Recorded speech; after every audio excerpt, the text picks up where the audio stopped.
Mainly इसमें observe किया जाता है। तो एक्चुअली है क्या, देखो यहाँ पे हैवियर पी ब्लॉक एलिमेंट्स में, मतलब जो नीचे पाए जाते हैं ना इन सभी ग्रुप्स में 13, 14, 15, 16 में, ये जो नीचे हैवियर पी ब्लॉक एलिमेंट्स हैं इनमें ये ऑब्जर्व किया जाता है heavier P block elements. Elements such as जो हो गया टेलुरियम हो गया, टिन हो गया, लेड हो गया, बिस्मथ हो गया, पोलोनियम हो गया, ये सारे में मोस्टली ये देखा गया है। ठीक है, लेड, बिस्मथ, पोलोनियम, टिन, ये सारे में ज्यादा ऑब्जर्व किया जाता है। तो एक्चुअली है क्या, ये इनर्ट पेयर इफेक्ट को डिफाइन कैसे करते हैं? तो होता क्या है कि जैसे ग्रुप नंबर 13 में अगर देखो, तो ग्रुप नंबर 13 में देखो इसका जब कॉन्फ़िगरेशन लिखोगे बोरोन का, ये कॉन्फ़िगरेशन क्या आएगा? 1s2 2s2 2p1, 6 है ना? एटॉमिक नंबर 5 है, तो 1s2 2s2 2p1। तो इसमें ग्रुप नंबर 13 के जितने भी कॉन्फ़िगरेशन लिखोगे तो सब में देखो आउटर मोस्ट कुछ इस टाइप का कॉन्फ़िगरेशन आएगा, ns2 np1 वाला कॉन्फ़िगरेशन आएगा सबका। ग्रुप नंबर 13 का जनरल कॉन्फ़िगरेशन लिख रहे हैं, आउटर मोस्ट कॉन्फ़िगरेशन लिखोगे तो ns2 np1 आएगा। उसी तरह ग्रुप नंबर 14 का ns2 np2 आएगा, 15 का ns2 np3, 16 का ns2 np4। तो इसीलिए पी ब्लॉक का जनरल कॉन्फ़िगरेशन जब लिखाए थे तो ns2 np1 से 6 तक लिखाए थे, ये बताए थे ना तुम लोगों को? यस पी सर, इसमें एक डाउट था सर। इसमें सर जो डी ब्लॉक का सर जो एफ ब्लॉक का होता है सर, उसमें बहुत सारे जो एलिमेंट है सर वो 7th पेयर में भी बिलोंग करते हैं सर। हाँ, एफ ब्लॉक में वो बहुत सारे एक्सेप्शन है उसमें। ठीक है, एफ ब्लॉक के कॉन्फ़िगरेशंस में भी बहुत जगह एक्सेप्शन आएगा, तो एफ ब्लॉक का उतना ध्यान नहीं रखना है। ठीक है, वो डी एंड एफ ब्लॉक में जहाँ जहाँ एक्सेप्शन होगा वो डिटेल में वहाँ पे देखोगे। डी एंड एफ ब्लॉक एक सेपरेट चैप्टर ही है, तो उतना डिटेल में उसको नहीं पढ़ना है, सारा का याद रखना जरूरी नहीं। कुछ कुछ जगह पे एक्सेप्शन आता है, वो सब इलेक्ट्रॉनिक कॉन्फ़िगरेशन वो वहाँ पे देखेंगे हम लोग। ठीक है, वो जस्ट यस सर। जनरल लिखाया गया, वो जनरल मतलब उसके अकॉर्डिंग वो जनरल कॉन्फ़िगरेशन होना चाहिए वो। बट बहुत सारे केसेस में एक्सेप्शन आते हैं, तो वो डी एंड एफ में सारे एलिमेंट का याद रखना जरूरी नहीं है। कुछ कुछ एलिमेंट के हम लोग देखेंगे टिपिकल जहाँ पे एक्सेप्शन आता है, जो पूछा जाता है मोस्टली इंपॉर्टेंट है वो। तो यहाँ देखो ये पी ब्लॉक एलिमेंट का हम लोग देख रहे थे, तो general configuration outer most ns2 np1 से, हम ग्रुप नंबर 13 की बात कर रहे हैं, ns2 np1 होगा। तो इसमें देखो इसके पास दो पॉसिबिलिटी, आउटर मोस्ट, दोनों तो आउटर मोस्ट ही है। आउटर मोस्ट s में 2 इलेक्ट्रॉन है और p में 1 इलेक्ट्रॉन है, तो इसके पास दो पॉसिबिलिटी है। अगर ये सिर्फ p का 1 इलेक्ट्रॉन लूज किया तो ये +1 ऑक्सीडेशन स्टेट शो करेगा।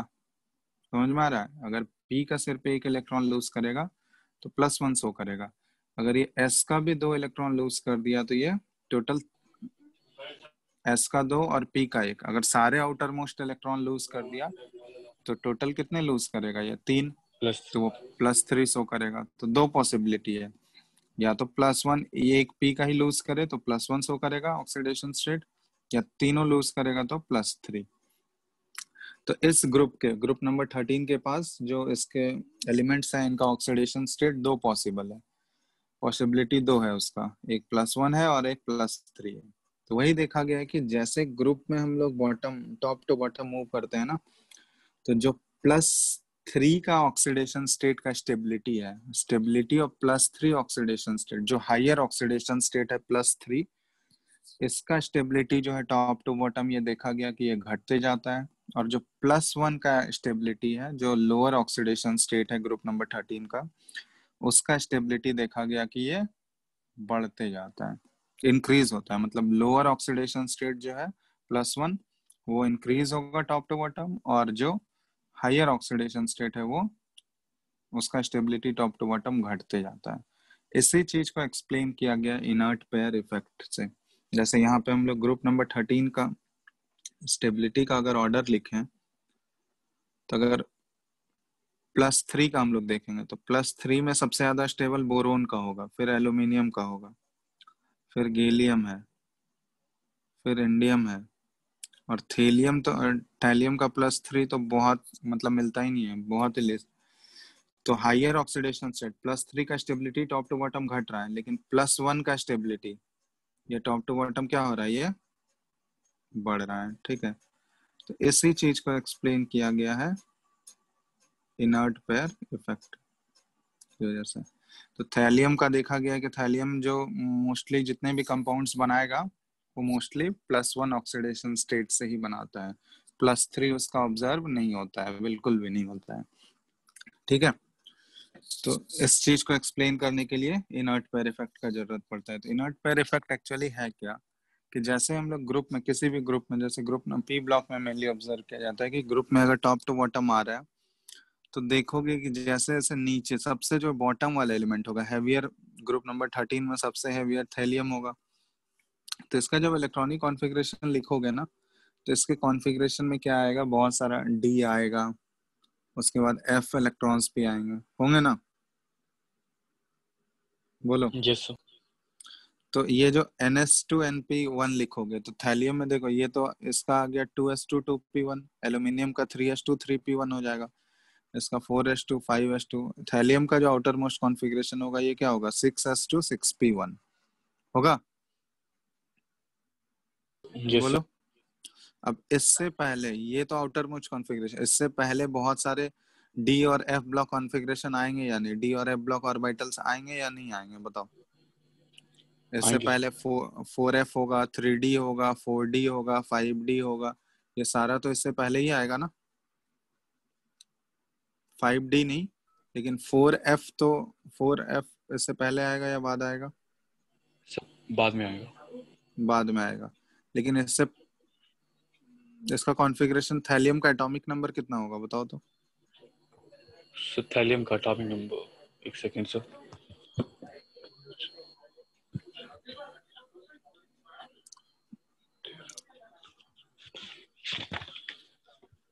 अरे यहीं से करके बताओ ना, इतना क्या वो देख रहे हो। इसका 5 होता है, इसका एटॉमिक नंबर 13 हो जाएगा। गैलियम का कितना हो जाएगा, 31 हो जाएगा। इंडियम का कितना होगा, कितना ऐड करोगे, 18 ऐड करोगे ना। सर 59 आ रहा है।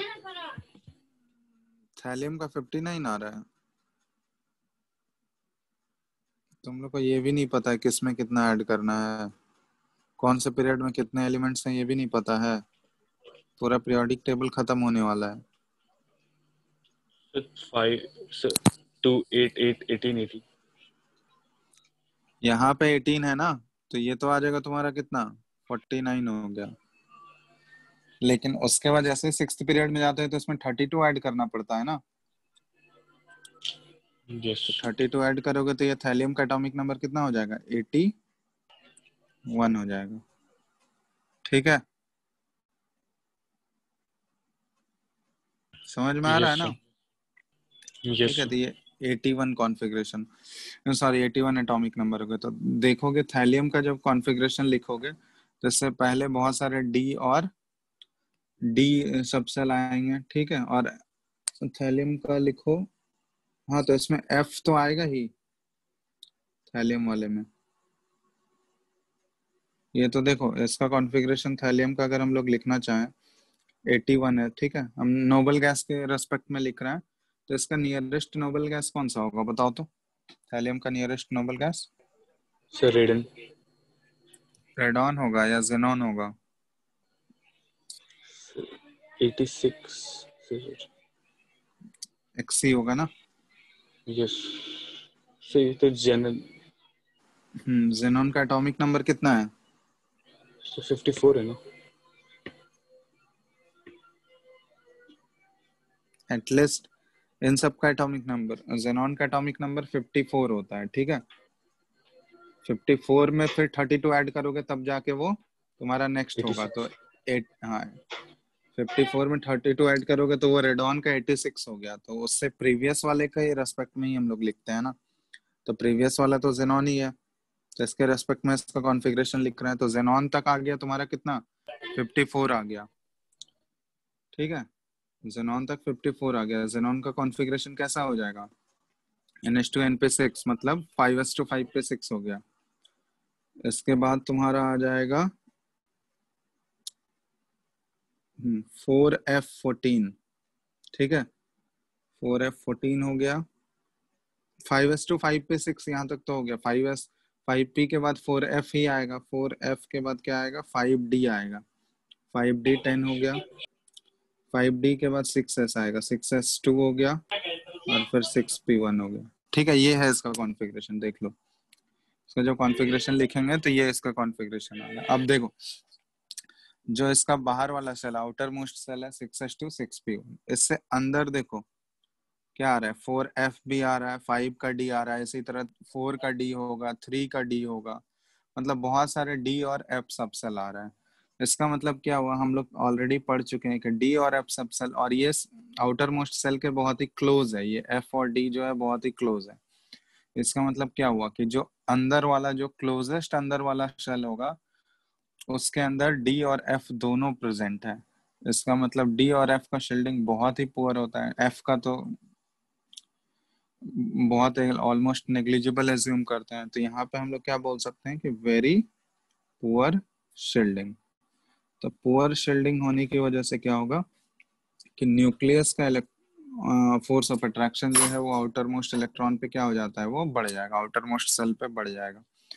अब इसमें भी पेनिट्रेशन इफेक्ट तुम लोग पढ़ चुके हो कि पेनिट्रेशन इफेक्ट कौन सा, अगर एक ही शेल में हम लोग ऑर्बिटल्स के प्लेसिंग की बात करें तो एस ऑर्बिटल क्या होता है, वो न्यूक्लियस के ज्यादा क्लोज होता है, उसके बाद पी होता है, उसके बाद डी और उसके बाद एफ होता है। तो एस ऑर्बिटल जो अगर आउटर मोस्ट सेल पे अगर न्यूक्लियस का फोर्स ऑफ अट्रैक्शन बढ़ा है, इसका मतलब क्या हुआ कि आउटर मोस्ट सेल में अगर 4 सब सेल हैं तो उसमें से सबसे ज्यादा किस पे इलेक्ट्रॉन, कौन से इलेक्ट्रॉन पे फोर्स ऑफ अट्रैक्शन सबसे मैक्सिमम होगा, एस पे या पी या डी या एफ, किस पे ज्यादा होगा, एस पे सर। एस पे ज्यादा होगा। तो इसका मतलब हम लोग ये बोलते हैं कि न्यूक्लियस का फोर्स ऑफ अट्रैक्शन जो आउटर मोस्ट सेल में, आउटर मोस्ट सेल के अंदर भी एस के ऑर्बिटल्स पे इतना ज्यादा बढ़ जाता है कि वो एस ऑर्बिटल को या एस ऑर्बिटल से इलेक्ट्रॉन को लूज करने नहीं देता है, क्योंकि फोर्स ऑफ अट्रैक्शन उस एस ऑर्बिटल पे ज्यादा बढ़ गया है। और एस ऑर्बिटल पे ज्यादा बढ़ने की वजह से जो होता है, ये एस के 2 इलेक्ट्रॉन्स जो है ना, ये बॉन्डिंग में पार्टिसिपेट नहीं कर पाते हैं। बॉन्डिंग में पार्टिसिपेट नहीं कर पाते हैं मतलब वो इलेक्ट्रॉन को लूज होने नहीं दे रहा है, क्योंकि फोर्स ऑफ अट्रैक्शन बहुत ज्यादा बढ़ गया है। तो इसलिए ये अगर एस के 2 इलेक्ट्रॉन अगर पार्टिसिपेट नहीं कर पा रहे हैं बॉन्डिंग में, मतलब वो लूज अगर करने नहीं दे पा रहा है, इसका मतलब क्या हुआ कि जो उसका ग्रुप का ऑक्सीडेशन स्टेट होना चाहिए, मतलब जो आउटर मोस्ट इलेक्ट्रॉन जितने लूज होने चाहिए उससे क्या हो जाएगा, 2 कम हो जाएगा ना, क्योंकि एस के तो 2 इलेक्ट्रॉन वो जाने दे नहीं रहा है। ठीक है, जाने नहीं दे यस रहा है, सर। इसका मतलब क्या हुआ कि सिर्फ पी का ही 1 इलेक्ट्रॉन वो बॉन्डिंग में जा सकता है, एस का तो वो दोनों जाएगा नहीं, सिर्फ पी का ही 1 इलेक्ट्रॉन बच गया जो बॉन्डिंग में पार्टिसिपेट कर सकता है। इसलिए उसका ऑक्सीडेशन स्टेट जो बॉटम वाला जो एलिमेंट होगा, जो हैवियर एलिमेंट होगा उस ग्रुप का, उसमें वो क्या शो करेगा, वो लोअर ऑक्सीडेशन स्टेट शो करेगा या हायर शो करेगा उस ग्रुप का, सर कौन सा लोअर। शो करेगा, लोअर ऑक्सीडेशन स्टेट शो करेगा। तो वही उसी इफेक्ट को हम लोग बोलते हैं, जो एस के 2 इलेक्ट्रॉन जो पार्टिसिपेट नहीं कर पाते हैं बॉन्डिंग में, उसी इफेक्ट को हम लोग बोलते हैं इनर्ट पेयर इफेक्ट। तो अगर इसको यहाँ पे हम लोग डिफाइन करें, ठीक है, इनर्ट पेयर का अगर डेफिनेशन लिखें हम, तो इनर्ट पेयर का डेफिनेशन ऐसे लिख सकते हैं कि द इनएबिलिटी ऑफ, ठीक है, the inability of outermost ns2 electrons to participate in bonding due to increase in force of attraction of nucleus on the outermost ns2 electrons, on the outermost ns2 electrons, as a result of very poor shielding of f and d orbitals. is termed as inert pair effect। बात समझ में आया? तो ये definition है, वही चीज है, डिफाइन ऐसा किया गया, ठीक है, कि आउटर मोस्ट, सेम चीज, वही चीज जो एक्सप्लेन किया हम कि आउटर मोस्ट NH2 इलेक्ट्रॉन जो है वो बॉन्डिंग में पार्टिसिपेट नहीं कर पाता है। क्यों नहीं कर पाता है?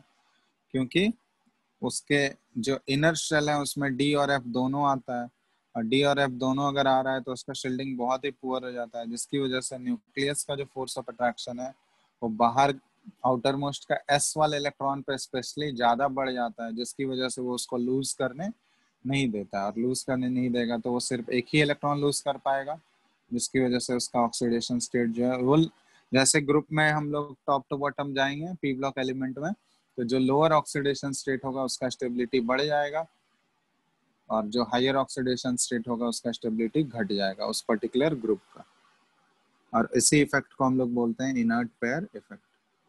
बात समझ में आया सबको? यस। ठीक है, तो यही है इनर्ट पेयर इफेक्ट। तो 2 से कम हो जाता है, जो उसका ग्रुप का ऑक्सीडेशन स्टेट होना चाहिए था ना, उससे 2 कम हो जाता है, और 2 कम होने का रीजन है क्योंकि एस में 2 ही इलेक्ट्रॉन होता है ना, तो 2 ही इलेक्ट्रॉन को वो कम कर पाएगा, ठीक है। और इसी इनर्ट पेयर इफेक्ट की वजह से पी ब्लॉक वाले जो एलिमेंट्स हैं वो वेरिएबल वैलेंसी शो करते हैं। जैसे लेड का देखोगे तो लेड में देखो इस 14 ग्रुप का 2 ऑक्सीडेशन स्टेट होना चाहिए, एक +2 और दूसरा +4। तो टॉप टू बॉटम आएंगे तो +4 का स्टेबिलिटी घटेगा और +2 का स्टेबिलिटी क्या होगा, वो बढ़ेगा। तो टिन में देखो, टिन वेरिएबल वैलेंसी शो करता है, कहीं कहीं देखोगे टिन का +2 आता है और टिन का +4 होता है, ठीक है। लेकिन लेड में देखोगे तो लेड भी 2 वैलेंसी शो करेगा, +2 और +4, लेकिन इसका +2 वाला क्या होगा, ये ज्यादा स्टेबल होगा +4 वाले से। बात समझ में आ रहा है? लेड के केस में लोअर ऑक्सीडेशन स्टेट वाला वो ज्यादा स्टेबल हो जाएगा एज कम्पेयर टू हायर। तो स्टेबिलिटी अगर यहाँ पे तुमसे ऑर्डर अगर पूछा जाए, जैसे ये तुमसे पूछ लिया जाए स्टेबिलिटी किसका ग्रेटर होगा, Pb+2 या Pb+4, बताओ कौन सा स्टेबल ज्यादा होगा ऑक्सीडेशन स्टेट? Pb+2। +2। और इसका रीजन क्या है? Inert pair inert pair effect. Effect, ठीक है, उसी की वजह से। तो ये चीज है, तो इनर्ट पेयर इफेक्ट की वजह से ही पी ब्लॉक एलिमेंट्स जो है वो वेरिएबल वैलेंसीज शो करते हैं। और उसमें जो सबसे बॉटम मोस्ट होगा, बॉटम सबसे हेवियर एलिमेंट जो होगा वो, उसमें देखोगे मोस्टली क्या होता है, लोअर ऑक्सीडेशन स्टेट जो होता है वो ज्यादा स्टेबल हो जाता है, और उसका हायर वाला वो कम स्टेबल होगा, ठीक है। क्योंकि इनर्ट पेयर इफेक्ट नीचे ही ऑब्जर्व होगा, ऊपर तो हम लोग कोई पुअर शील्डिंग की बात करेंगे नहीं, ऊपर वाले एलिमेंट्स में शील्डिंग, पुअर शील्डिंग की बात होगी क्या? हेवियर एलिमेंट्स में ही पुअर शील्डिंग का बात होगा ना, इलेक्ट्रॉनिक कॉन्फ़िगरेशन जब उसका लिखोगे तो ये चीज है इनर्ट पेयर इफेक्ट।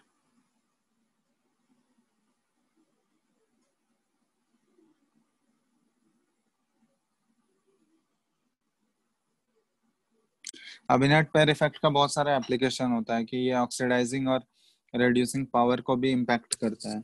जैसे मान लो, जैसे ये है टिन है या लेड है, तो लेड का देखोगे, लेड का अगर कोई कंपाउंड है +4 में, तो ये +4 हमको पता है कि ये क्या होता है, हाईली अनस्टेबल होता है। ये आसानी से, ये तुरंत अगर मान लो इसको कहीं से अगर इलेक्ट्रॉन मिल गया तो ये आसानी से ये 2 इलेक्ट्रॉन एक्सेप्ट कर लेगा और किस में कन्वर्ट हो जाएगा, बताओ तो? +2 में कन्वर्ट हो जाएगा। +2। तो कहीं भी लेड का +4 वाला अगर कंपाउंड दिख रहा होगा तो ये इलेक्ट्रॉन गेन कर रहा है और तुरंत ये +2 में कन्वर्ट हो रहा है, क्योंकि +2 वाला इसका क्या है, मोर स्टेबल है ना। तो +2 ये तुरंत कन्वर्ट हो जाएगा +2 वाले में, और इसको 2 इलेक्ट्रॉन चाहिए, तो अगर ये गेन, इलेक्ट्रॉन गेन करके ये कन्वर्ट हो रहा है, तो ये जो Pb+4 वाला ये ऑक्सीडाइजिंग एजेंट है या रिड्यूसिंग एजेंट है, बताओ तो? Reducing sir. ऑक्सीडाइजिंग एजेंट की तरह बिहेव करेगा या रिड्यूसिंग एजेंट की तरह? रिड्यूसिंग। रिड्यूसिंग। यहाँ पे इसका क्या हो रहा है, ये ऑक्सीडेशन हो रहा है या रिडक्शन हो रहा है? ये इसका इलेक्ट्रॉन को क्या रिडक्शन कर है। रहा है? इलेक्ट्रॉन, गेन ऑफ इलेक्ट्रॉन को रिडक्शन बोलते हैं। और जिसका रिडक्शन होता है वो ऑक्सीडाइजिंग एजेंट होता है या रिड्यूसिंग एजेंट होता है? Oxidising agent. तो ये प्लस यहाँ से भी देख सकते हो ना, +4 से +2 में जा रहा है, मतलब ऑक्सीडेशन स्टेट इसका क्या हो रहा है, कम हो रहा है। और डिक्रीज इन ऑक्सीडेशन स्टेट को बोलते हैं हम लोग रिडक्शन। मतलब Pb+4 का हो रहा है रिडक्शन, और जिसका रिडक्शन होता है वो किसकी तरह बिहेव करता है, ऑक्सीडाइज। जिस सब्सटेंस का रिडक्शन हो रहा है वो किसकी तरह बिहेव करेगा, ऑक्सीडाइजिंग एजेंट। तो Pb+4 जो है एक पावरफुल ऑक्सीडाइजिंग एजेंट की तरह बिहेव करेगा। कहीं भी लेड का अगर कोई कंपाउंड दिखा +4 वाला, तो वो बहुत ही पावरफुल ऑक्सीडाइजिंग एजेंट होगा, क्योंकि वो तुरंत 2 इलेक्ट्रॉन एक्सेप्ट करके +2 वाले में चला जाएगा। ठीक है। इसी तरह जैसे यहाँ पे देखो बिस्मथ, तो बिस्मथ के केस में देखोगे, बिस्मथ का जो +5 वाला कंपाउंड होता है ये बहुत ही पावरफुल ऑक्सीडाइजिंग एजेंट होता है, क्योंकि ग्रुप नंबर 15 है, तो इसमें 2 वैलेंसी पॉसिबल है, 2 ऑक्सीडेशन स्टेट, एक +3 और एक +5। तो बिस्मथ में कौन सा वाला ज्यादा स्टेबल होगा, +3 या +5? +3। +3 होगा। तो जैसे मान लो कोई कंपाउंड है एक बिस्मथ का BiF5, ठीक है, बिस्मथ का फ्लोरीन के साथ कंपाउंड है। तो ये जो कंपाउंड है ना, ये एक बहुत ही powerful, very powerful oxidising agent की तरह बिहेव करता है। उसको एक्सप्लेन कर सकते हो क्यों? Yes sir. तो ये सारा चीज किससे एक्सप्लेन होगा, इनर्ट पेयर इफेक्ट। क्योंकि यहाँ पे इसका ऑक्सीडेशन स्टेट जो है ये +5 है, ये बहुत ही अनस्टेबल होता है, ये आसानी से 2 इलेक्ट्रॉन तुरंत ही एक्सेप्ट करेगा, और ये किस में कन्वर्ट हो जाएगा, Bi+3 में, क्योंकि Bi+3 इसका जो है ये मोर स्टेबल है। तो ये 2 इलेक्ट्रॉन एक्सेप्ट कर रहा है, तो ये रिडक्शन हो रहा है, इसका रिडक्शन हो रहा है, तो ये किसकी तरह बिहेव कर रहा है, एक पावरफुल ऑक्सीडाइजिंग एजेंट की तरह बिहेव करेगा। तो ये सारा एप्लीकेशन है, इनर्ट पेयर इफेक्ट का ही एप्लीकेशन है ये सारा चीज। इनर्ट पेयर इफेक्ट की वजह से ही एक्सप्लेन ये सारा चीज होता है।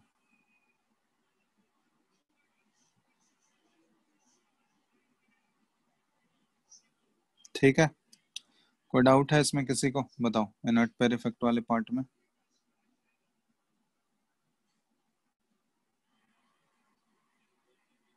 बोलो।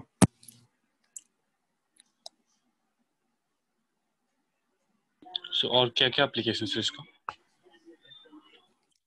और जो जो एप्लीकेशन है वो हम लोग पी ब्लॉक जब स्टार्ट होगा ना, पी ब्लॉक में रेस्पेक्ट हर एक ग्रुप को डिटेल में पढ़ना है, ग्रुप नंबर 13 14 सबको अलग अलग करके पढ़ेंगे।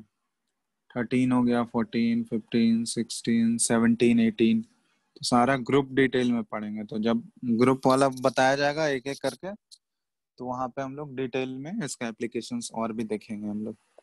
ठीक है, अभी फिलहाल सर बस बेसिक इतना ही जानो, बाकी जब रेस्पेक्टिव चैप्टर स्टार्ट हो जाएगा पी ब्लॉक वाला, तो वहां पे डिटेल में करेंगे। बोलो। Sir oxidation state. Oxidation state actually क्या है, वो है मतलब रिडॉक्स पढ़े हो, वो एक्चुअली इमेजिनरी चार्ज है। मतलब किसी भी कंपाउंड पे, कोवेलेंट कंपाउंड पे अगर इमेजिनरी चार्ज डेवलप हो रहा है इलेक्ट्रोनेगेटिविटी डिफरेंस की वजह से, उसी को ऑक्सीडेशन स्टेट बोलते हैं हम लोग। जैसे मान लो ए और बी, जैसे मान लो कोई कंपाउंड बना AB, ठीक है, कोवेलेंट कंपाउंड है ये, ठीक है। अब इन अगर 2 अलग अलग कंपाउंड है तो ऑब्वियसली इन दोनों का इलेक्ट्रोनेगेटिविटी अलग अलग होगा। तो हम लोग यहाँ एज्यूम करते हैं कि इलेक्ट्रोनेगेटिविटी जो है ये A का ग्रेटर है B से। तो अगर A का इलेक्ट्रोनेगेटिविटी B से ज्यादा होगा तो ये इलेक्ट्रॉन को अपनी तरफ पुल करेगा, तो इस पे पार्शियल नेगेटिव और इस पे पार्शियल पॉजिटिव। तो यही चीज है, मतलब इसी का एप्लीकेशन है, इसी का इलेक्ट्रोनेगेटिविटी डिफरेंस की वजह से यहाँ पे पार्शियल चार्ज आता है, कंप्लीट चार्ज नहीं आता है। लेकिन जब हम लोग थियोरेटिकली लिखेंगे ना, इसको रिप्रेजेंट जब करते हैं, तो इसको यहाँ कंप्लीट चार्ज शो कर देते हैं। तो ए पे यहाँ पे चार्ज क्या आएगा, -1 शो कर देते हैं, और बी पे चार्ज क्या शो कर देते हैं, +1 शो कर देते हैं। ठीक है, ये थियोरेटिकल है, ये एक्चुअली इमेजिनरी हम लोग इमेजिन किए हैं कि इस पे इतना चार्ज डेवलप हो रहा होगा, एक्चुअल नहीं होता है, ये एक्चुअली में नहीं होता है, ये हाइपोथेटिकल कॉन्सेप्ट ही है। तो यही जो चार्ज डेवलप हो रहा है इलेक्ट्रोनेगेटिविटी डिफरेंस की वजह से, जो हम लोग एज्यूम कर रहे हैं डेवलप हो रहा है, इसी को हम लोग बोलते हैं क्या, इसी हाइपोथेटिकल चार्ज जो डेवलप हो रहा है इलेक्ट्रॉन। पोलराइजेशन है ना? पोलराइजेशन नहीं है, जस्ट ये क्या है, ऑक्सीडेशन स्टेट। ऑक्सीडेशन स्टेट मतलब वो जो चार्ज, इमेजिनरी चार्ज जो उस पर बन रहा है इलेक्ट्रोनेगेटिविटी डिफरेंस की वजह से बन रहा है। ठीक है, तो वही जो इमेजिनरी चार्ज बनेगा, उसी इमेजिनरी चार्ज को हम लोग बोलते हैं ऑक्सीडेशन स्टेट बोलते हैं। अगर मान लो दोनों सेम एलिमेंट होता, ए और ए ही होता, तो यहाँ पे कोई चार्ज तो डेवलप नहीं होता ना। No sir. होता क्या, दोनों का नो सर। इलेक्ट्रोनेगेटिविटी सेम होगा, तो बीच शेयर्ड पेयर ऑफ इलेक्ट्रॉन ये बीच में ही रह जाएगा। तो यहाँ पे हम लोग बोलते हैं क्या, दोनों का ऑक्सीडेशन स्टेट क्या है, 0 है। ठीक है, तो वो बेसिकली जो चार्ज डेवलप हो रहा है वो किसकी वजह से, इलेक्ट्रोनेगेटिविटी डिफरेंस की वजह से। ठीक है, तो वो कंप्लीट चार्ज नहीं होता है, वो पार्शियल चार्ज ही होता है, लेकिन हम लोग एज्यूम कर लेते हैं थियोरेटिकली कि वो कंप्लीट चार्ज है, और उसी को एज्यूम करके हम लोग ऑक्सीडेशन स्टेट बोल देते हैं उसी टर्म को। ठीक है, ये निकाला कैसे जाता है सर? ऑक्सीडेशन स्टेट निकाला कैसे जाता है, इसके बहुत सारे रूल्स होते हैं। ठीक है, रूल्स एक्चुअली है क्या, वो रिडॉक्स जब पढ़ोगे तो रिडॉक्स में बताएंगे ये सारे चीज, वहां पे आएगा। तो बहुत सारा उसमें होता है कि कुछ कुछ एलिमेंट्स का फिक्स होता है, जैसे अल्कली मेटल है, अल्कली मेटल का हमेशा +1 ही रहेगा। ठीक है, जैसे फ्लोरीन है, फ्लोरीन का सबसे मोस्ट इलेक्ट्रोनेगेटिव एलिमेंट है, तो उसका ऑक्सीडेशन स्टेट हमेशा -1 ही रहेगा। ठीक है, जैसे ऑक्सीजन है, ऑक्सीजन का जनरली -2 लेते हैं हम लोग, लेकिन बहुत सारे एक्सेप्शन है कि ऑक्सीजन हमेशा -2 नहीं होगा, क्योंकि ऑक्सीजन -2 कब होगा, जब पेरोक्साइड बनाएगा, सॉरी जब ऑक्साइड बनाएगा वो, तो ऑक्साइड के केस में -2 होगा। लेकिन जब वो पर यस। ऑक्साइड बना रहा होगा, तो पर ऑक्साइड में तो -1 होता है ऑक्सीजन का। एक सुपर ऑक्साइड भी होता है, तो सुपर ऑक्साइड में ऑक्सीजन का -12 हो जाता है। ठीक है, तो वो सारा चीज है, वो कुछ कुछ पॉइंट्स होता है जिसके थ्रू कैलकुलेट करते हैं हम लोग ऑक्सीडेशन स्टेट। हाइड्रोजन का जनरली +1 लिया जाता है, लेकिन जरूरी नहीं है हर केस में +1 होगा। जब हाइड्रोजन हाइड्राइड बनाता है, अल्कली मेटल के साथ जब हाइड्राइड बनाएगा, तो उस केस में हाइड्रोजन का -1 हो जाता है। ठीक है, तो ये सारा चीज है, ये रिडॉक्स में बताया जाएगा, रिडॉक्स चैप्टर जब होगा तो वहां पे होगा। तो ये हो गया ये। चलो इनर्ट पेयर इफेक्ट हो गया। चलो अब जो जो पूछना है डाउट वो बताओ, जितना काम लायक था इस चैप्टर में तो हम लोग डिस्कस कर लिया, अब सारे क्वेश्चंस बना सकते हो इस चैप्टर के। ठीक है ना, बाकी जो जो चीज आएगा वो सारा चीज वहाँ, जैसे एस ब्लॉक जब स्टार्ट होगा वहां पे हम लोग कर लेंगे, या पी ब्लॉक होगा तो वहां पे हम लोग रेस्पेक्टिव देखते जाएंगे, या बहुत सारा चीज केमिकल बॉन्डिंग में भी पढ़ लोगे तुम लोग, केमिकल बॉन्डिंग में भी तुम लोग को बहुत सारा चीज कवर हो जाएगा। केमिकल बॉन्डिंग कहाँ तक हो गया अभी? हम्म, हेलो,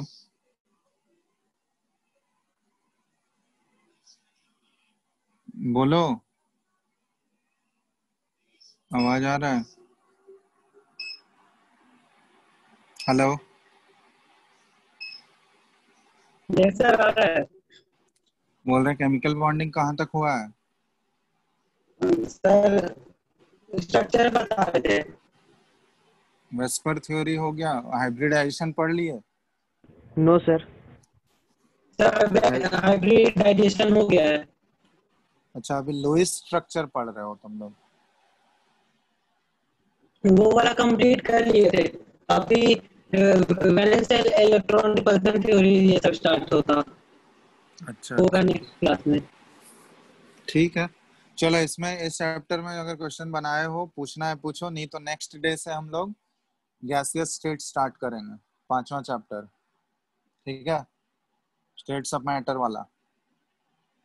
तो जिसको भी जो डाउट है अभी पूछ लो, जो जो क्वेश्चन बनाए हो, कोई भी क्वेश्चन में डाउट है तो पूछो। नेक्स्ट डे से गैसियस स्टेट स्टार्ट करेंगे। बहुत थियोरेटिकल चैप्टर हो गया, अब न्यूमेरिकल वाला चैप्टर स्टार्ट होगा नेक्स्ट। स्कूल में एग्जाम हो रहा है तुम लोग का, हाफ ईयरली हो गया? चल रहा है सर, आज पहला पेपर था। हाँ फेयरली चल रहा है अभी। हाँ सर, आज पहला पेपर था। ऑब्जेक्टिव या सब्जेक्टिव? सब्जेक्टिव। सब्जेक्टिव कैसे लेता है ऑनलाइन यार?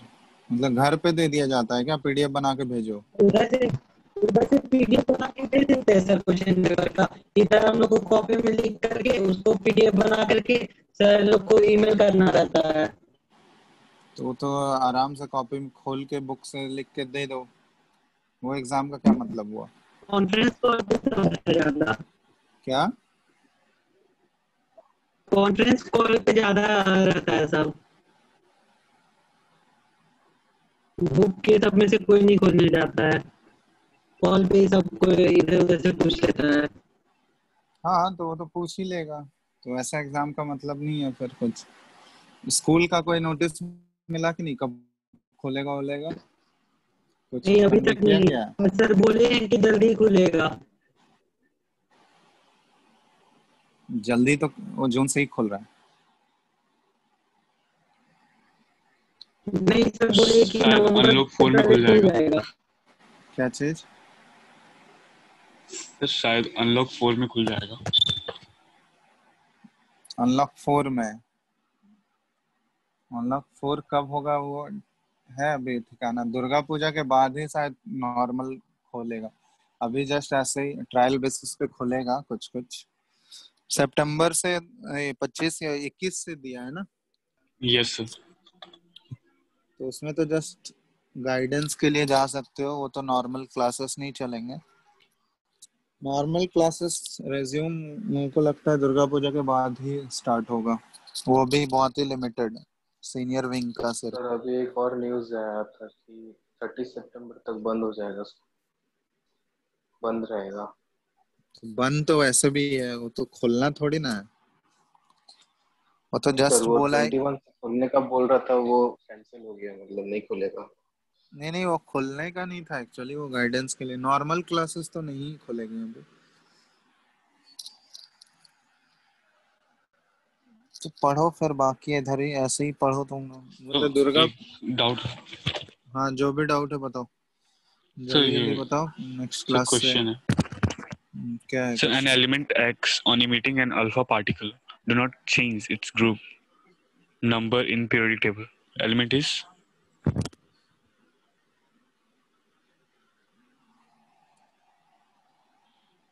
आवाज नहीं आया कुछ भी।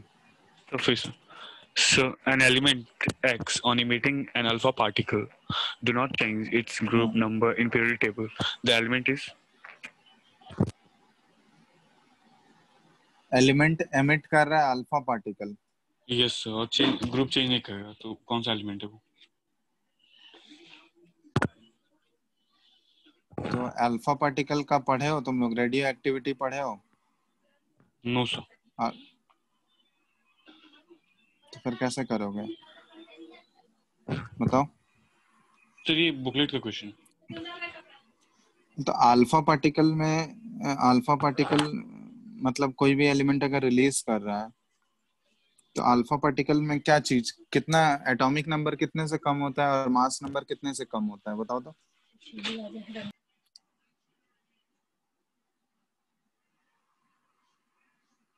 अल्फा पार्टिकल एक्चुअली होता क्या है?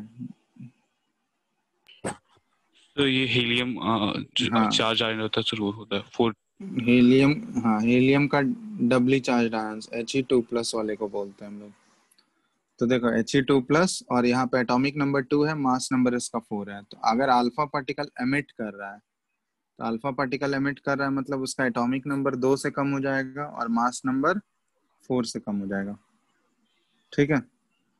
Yes sir. और बोला बोला जा रहा है कि वो अल्फा पार्टिकल एमिट करने के बाद वो क्या कर रहा है, ग्रुप अपना चेंज नहीं कर रहा है। यस ग्रुप ही चेंज नहीं कर रहा है ना। Yes sir, group number change नहीं कर रहा। ग्रुप नंबर चेंज नहीं कर रहा है। तो कौन कौन सा एलिमेंट, वो तो कॉन्फ़िगरेशन से तुमको देखना होगा। कौन कौन तो सा आप एलिमेंट, कौन कौन सा ऑप्शन क्या क्या दिया है? सर लैंथनम, सेरियम, क्या लॉरेंशियम लैं, and radium. Lanthanum, cerium. Cerium, yes sir. C, तीसरा लॉरेंशियम।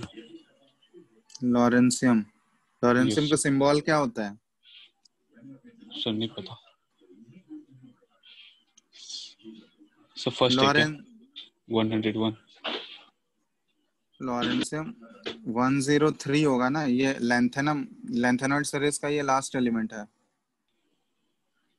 लैंथेनम से स्टार्ट होता है ये और लॉरेंशियम तक जाता है। ठीक है, चलो ये देख, लॉरेंशियम। और फोर्थ क्या दिया हुआ है? रेडियम। रेडियम। ये तुमको कॉन्फ़िगरेशन लिख के देखना होगा। ठीक है, इलेक्ट्रॉनिक कॉन्फ़िगरेशन लिखोगे तभी क्लियर होगा। रेडियो जैसे एक एक्टिविटी कब एग्जाम, पढ़ेंगे हम लोग? ये तो फिजिक्स में पढ़ोगे ना, alpha decay, beta decay, gamma decay. ठीक है, वो सारा फिजिक्स में आएगा, न्यूक्लियर फिजिक्स में पढ़ोगे वो सब। इसमें तुमको इलेक्ट्रॉनिक कॉन्फ़िगरेशन लिख के, जैसे मान लो लॉरेंशियम का सबका चेक करना होगा तुमको। लॉरेंशियम का अगर लिख रहे हैं हम लोग, तो सर अगर लॉरेंशियम का, लॉरेंशियम से 2 इलेक्ट्रॉन निकाल दिए तो भी तो वो थर्ड ही पीरियड में रहेगा हमेशा। हाँ,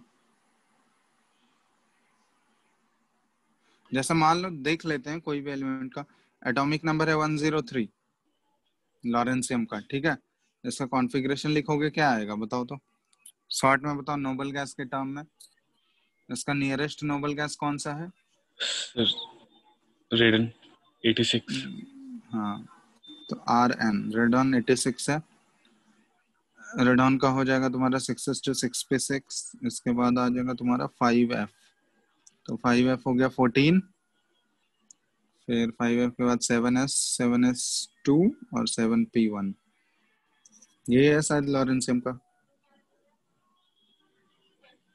86 के बाद टोटल 17 इलेक्ट्रॉन्स आ गए ना। Yes sir.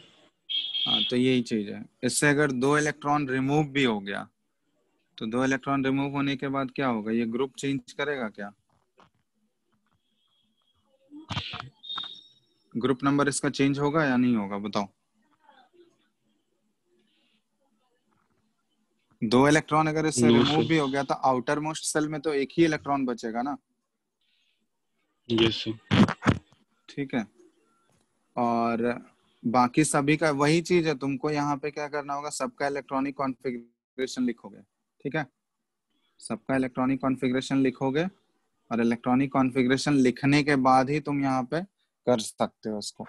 अल्फा पार्टिकल, ये अल्फा पार्टिकल एमिट कर रहा है, मतलब उसका इलेक्ट्रॉन 2 से कम हो रहा है, और उसका सॉरी एटॉमिक नंबर 2 से कम हो रहा है, मतलब नंबर ऑफ इलेक्ट्रॉन्स ऑब्वियसली 2 से कम हो रहा है।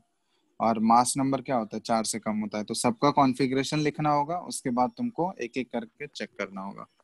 ठीक है, ये बस कॉन्फ़िगरेशन लिखोगे क्लियर हो जाएगा। सारे का कॉन्फ़िगरेशन लिख के देखो, वो हो जाएगा। Yes sir.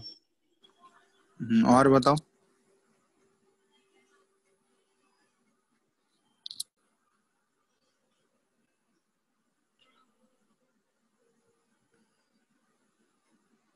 सर सर जो 101 से आता है सर, वो हमेशा और 18 तक जाता है सर। वो 101 टू 118 सर, वो हमेशा सीरीज सीक्वेंस में रहेगा सर, ग्रुप में 1 to 18। सीक्वेंस में रहेगा मतलब? सर जैसे 101 सर हमेशा वन ग्रुप फर्स्ट ग्रुप, और 102 second group, 103 third group, 104 fourth group, ऐसे 18 तक ऐसे जाते रहेगा क्या? नहीं नहीं, वो सीक्वेंस में वैसे थोड़ी ना है। वो सीक्वेंस में थोड़ी ना है। वो देखना पीरियोडिक टेबल में, वो सीक्वेंस में थोड़ी है। वो तो अलग से रिप्रेजेंट किया गया है ना, वो सीक्वेंस में थोड़ी होता है। वो मोस्टली तुम्हारा 101 मेंडेलिवियम का है, तो वो तो तुम्हारा ये इसमें आ जाएगा, लेंथेनॉइड सीरीज में, वहां से वो स्टार्ट है। तो ऐसा थोड़ी है कि 101 है तो वो ग्रुप नंबर 1 में थोड़ी होता है। वो तो एफ ब्लॉक एलिमेंट है, ग्रुप नंबर 3 में होगा ना 101 वाला। Yes sir. तो वो जरूरी नहीं है, वो मत, वो समझ लेना। और क्या है क्वेश्चन बताओ। सर एक है sir, uranium atomic number 92 is the last natural element in the periodic table. The last element of the periodic table which is recently discovered is biome. What will be the total number of transuranic elements in the periodic table?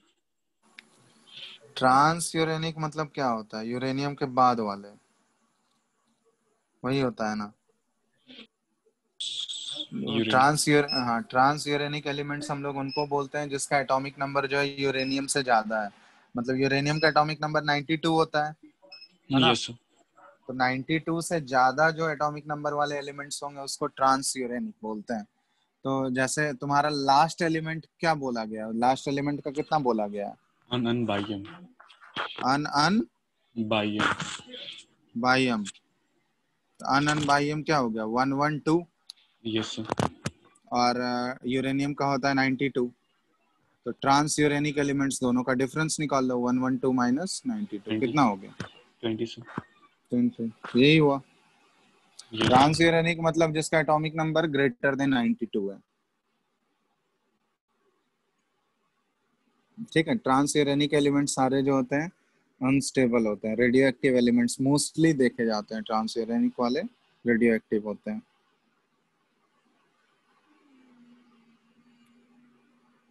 और बताओ,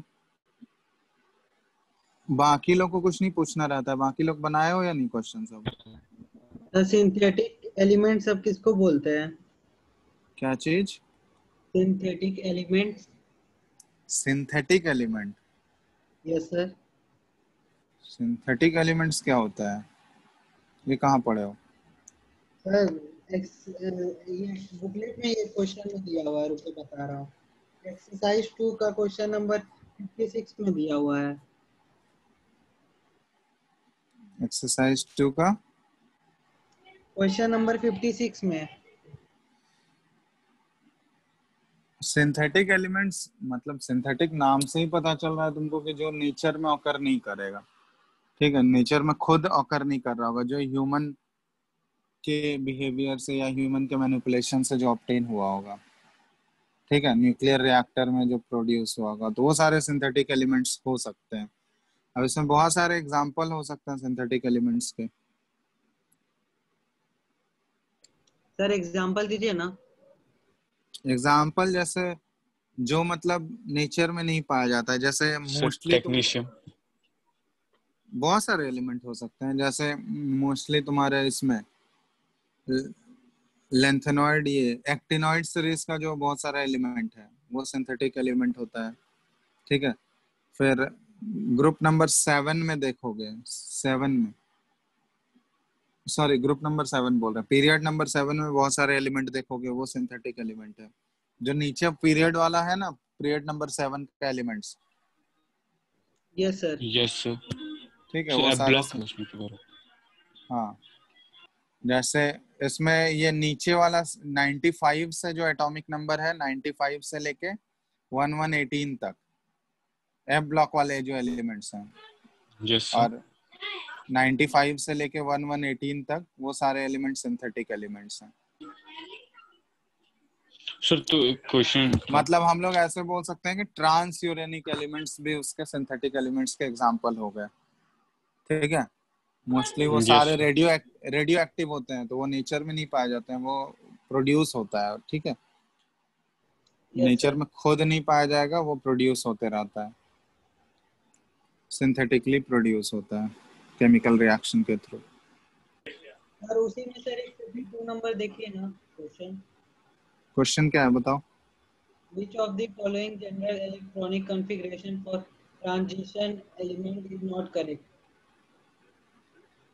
बोलो। Option है M+1, S1 से S2, 20, 1 से लेके 10 तक, तो वो M। देख लो ना, ट्रांजिशन एलिमेंट हम लोग बोलते हैं डी ब्लॉक एलिमेंट को, तो डी ब्लॉक एलिमेंट ही ट्रांजिशन एलिमेंट है ना? Yes sir. तो डी ब्लॉक एलिमेंट का कॉन्फ़िगरेशन क्या बताएं? जनरल कॉन्फ़िगरेशन n-1, d 1 से 10 होना चाहिए, और ns क्या होना चाहिए? 1 से 2 होना चाहिए। सर तो इसमें वही वाला को गलत दिया हुआ है। गलत नहीं दिया हुआ, इसी को दूसरे तरीके से रिप्रेजेंट किया गया है। सो ये n यहाँ पे तुम्हारा आउटर मोस्ट है, और ये n-1 कर दोगे तो ये सेकंड लास्ट हो गया, ये n लास्ट हो गया या सेकंड लास्ट हुआ, तो उसी को जस्ट मॉडिफाई किया गया। वो क्वेश्चन बनाओ, वो समझ में आ जाएगा। जनरल कॉन्फ़िगरेशन यही है। अब इसी से तुमको कंपेयर करना है कि वो कौन सा ऑप्शन मैच कर रहा है। बोलो। सर डी ब्लॉक का वेरिएबल वैलेंसी क्या शो करता है? विच इज नॉट करेक्ट पूछा तो ये वाला करेक्ट ना होगा कौन सा? सर? ऑप्शन नंबर 2 52 का ऑप्शन नंबर 2 है क्या, बताओ। NS 1 से लेके 2 हम्म, ब्रैकेट N-1 D 1 से लेके 10 डी 1 से लेके 10। हाँ, तो ये तो करेक्ट है ही। सर तो इसी को नॉट करेक्ट में दिया हुआ है सर। क्वेश्चन में अच्छा पूछा था नॉट करेक्ट है कौन सा, तो अच्छा, उसमें इसी को दिया हुआ पहले है क्या लिखा हुआ है? NS 1 से लेके 2। और N-1 डी 1 से 10, ये है हाँ ना? Yes sir. ये तो करेक्ट ही है। सर तो इसमें आंसर में यही दिया हुआ है। और क्या क्या ऑप्शन है, बताओ। और है N+1 S 1 से लेके 2 ND 1 से लेके N+1 S 1 से 2 हाँ ND और 1 से लेके ND, ये तो गलत है।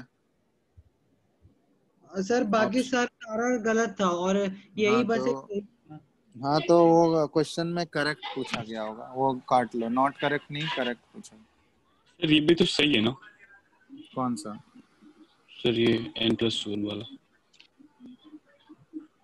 सर अगर अच्छा देखा जाएगा सॉरी, तो भी तो हाँ, सही ही होगा सर। एक मिनट रुको, देखने दो उसको। N+1 S 1 से 2 और N ये 1 से 10। हाँ, ये भी करेक्ट है।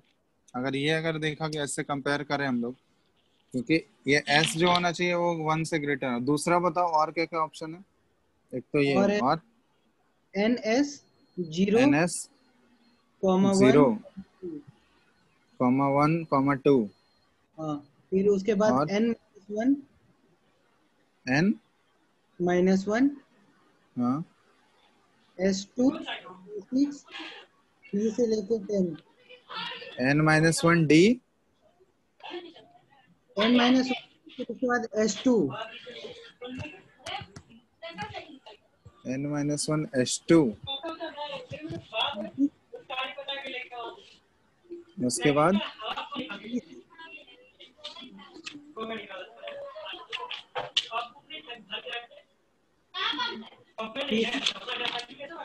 P6। Yes sir.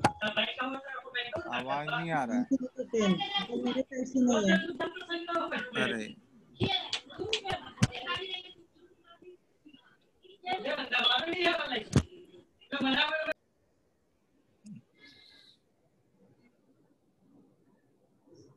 Sir D 1 से लेके 10 D 1 से 10, हाँ यही है।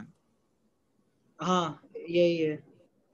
और फिर एक और ऑप्शन है N-1 अच्छा, इसमें NS0 होता है क्या? NS0 तो नहीं आता है ना कोई। नहीं होता है। डी ब्लॉक में NS0 तो नहीं होगा, ये तो गलत है। हाँ, और बोलो। और एक और है N-1 N-1, D 1 से लेके 10 हम्म फिर उसके बाद NS 0 से लेके 2। 0, ये भी तो गलत है। हाँ 2 गलत है 2 सही है। तो एक्चुअली देखो, ये इस तरह से हम लोग नहीं करते हैं। मतलब जनरली तुम N जो होता है ना, वो रिप्रेजेंट करता है आउटर मोस्ट सेल को। N रिप्रेजेंट करता है, ठीक है। जब भी हम लोग कॉन्फ़िगरेशन और जनरल कॉन्फ़िगरेशन भी शो करते हैं, N जो है ये N को ही आउटर मोस्ट दिखाना है हमको। बाकी अंदर वाला जो होगा वो N-1 के फॉर्म में। तो यही वाला करेक्ट अज्यूम करोगे, ठीक है। ये इस फॉर्म में हम लोग ऐसे जनरल कॉन्फ़िगरेशन जब भी आगे भी लिखें, बहुत सारा F का भी लिखें, तो इस फॉर्म में हम लोग रिप्रेजेंट नहीं करते हैं। हमेशा तुमको N को ही सबसे बाहर वाला शेल दिखाना है, ठीक है। उसी के टर्म में तुमको रिप्रेजेंट करना है। बात समझ में आया? हाँ सर पर तो इसमें आंसर तो गलत दिया हुआ है ना। नहीं नहीं, तो क्वेश्चन को चेंज कर दो ना, वहां पे which of the following correct पूछा, अच्छा ठीक है इनका, क्योंकि बाकी सारे ऑप्शंस तो गलत ही है ना।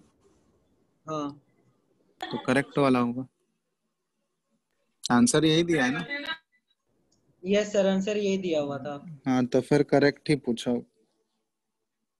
सो बोलो। सर अगर 112 पूछा इसमें ये सर कौन सा ग्रुप में, तो सर कैसे फाइंड करेंगे? कॉन्फ़िगरेशन लिखोगे उसका। सर लिखना पड़ेगा पूरा? हाँ, तो बिना कॉन्फ़िगरेशन लिख के कैसे करोगे? या फिर तुम एलिमेंट का आइडिया करो, या एलिमेंट का आइडिया रखो। 112 है तो कहाँ से कहाँ तक लेंथेनॉइड सीरीज होता है वो तुमको आइडिया होना चाहिए, कहाँ से कहाँ एक्टिनॉइड होता है, वो ग्रुप नंबर वो Yes. कहाँ से। अगर ये सब आइडिया नहीं है तो फिर इलेक्ट्रॉनिक कॉन्फ़िगरेशन ही लिखना पड़ेगा। एलिमेंट्स का आइडिया है तो वो ऐसे डायरेक्ट बता सकते हो, लेकिन आइडिया नहीं होगा तो फिर कॉन्फ़िगरेशन लिखे बिना कोई उपाय नहीं। Yes.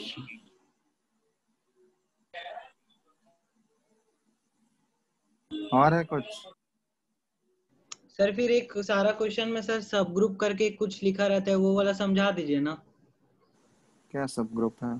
जैसे कि 1A 2A ऐसे कर करके लिखा हुआ रहता है। तो 1A 2A क्या है? वो सर मेंडलीव के पीरियोडिक टेबल के अकॉर्डिंग है ना। अच्छा, वो उसमें सर तो उसमें लॉन्ग फॉर्म पीरियोडिक टेबल में मेंशन किया हुआ रहता है ये वाला क्वेश्चन सबसे।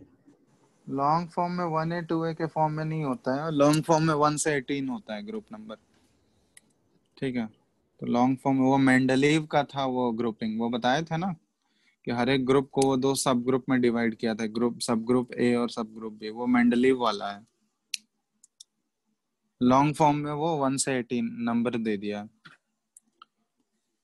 पीरियोडिक टेबल देखना ना, उसमें लिखा दोनों लिखा हुआ रहता है, रोमन न्यूमेरल्स के फॉर्म में भी और नंबर के फॉर्म में भी हाँ, पीरियोडिक इस टेबल। हो रहा था। हाँ, दोनों रहता है, वो देखना अपने आप पता चल जाएगा।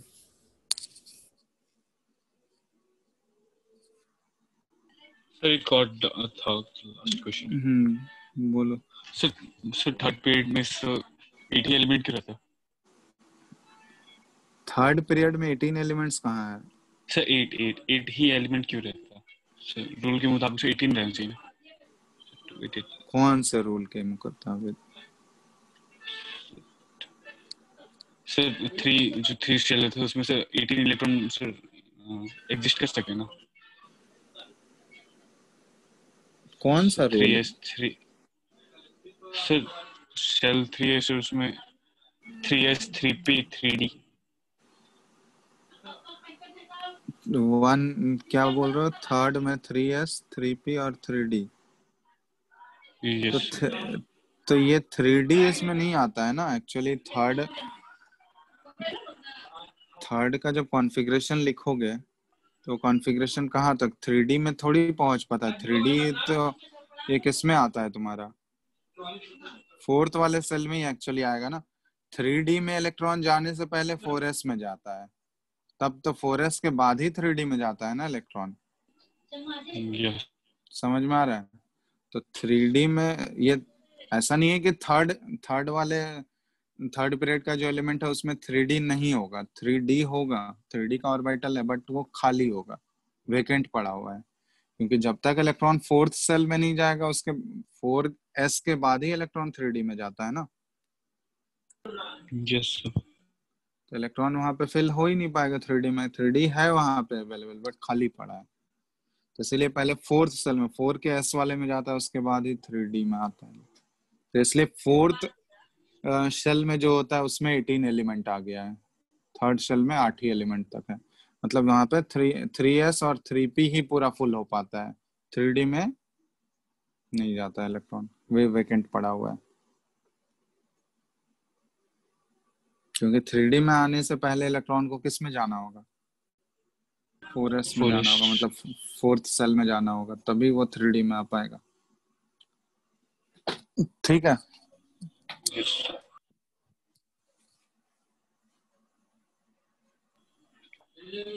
सो नेक्स्ट चैप्टर से गैसेस स्टेट रहेगा ना? हाँ, नेक्स्ट चैप्टर गैसेस स्टेट। तो इसका तुम लोग जो नहीं बनाए हो कंप्लीट कर लेना, जो भी बचा कुचा है। Next chapter gases state start होगा तुम लोगों का नेक्स्ट क्लास से। बुकलेट मिला है? चेक करना पड़ेगा। चलो ठीक है, वो सेंड करवा देंगे PDF। ठीक है, नेक्स्ट क्लास जब भी होगा तो गैस स्टेट एक बार पढ़ के रखना तुम लोग, basic Boyle's law, Charles law वो सब पढ़े ही होगे तुम लोग, एक बार पढ़ के रखना वो सब शुरुआत का। बॉयल्स लॉ, चार्ल्स लॉ है ना। Yes sir. तो वो सारा चीज एक बार देख के रखना, वही सारा चीज स्टार्ट करेंगे नेक्स्ट क्लास से। ठीक है, थैंक यू सर। चलो फिर एंड कर रहे हैं। जो नहीं बनाए हो क्वेश्चन बना लेना, इसका पीरियोडिक टेबल कंप्लीट करो जल्दी से, एनसीईआरटी और बुकलेट। बाकी नेक्स्ट क्लास से हम लोग गैसेस स्टेट स्टार्ट कर रहे हैं। ठीक है, चलो।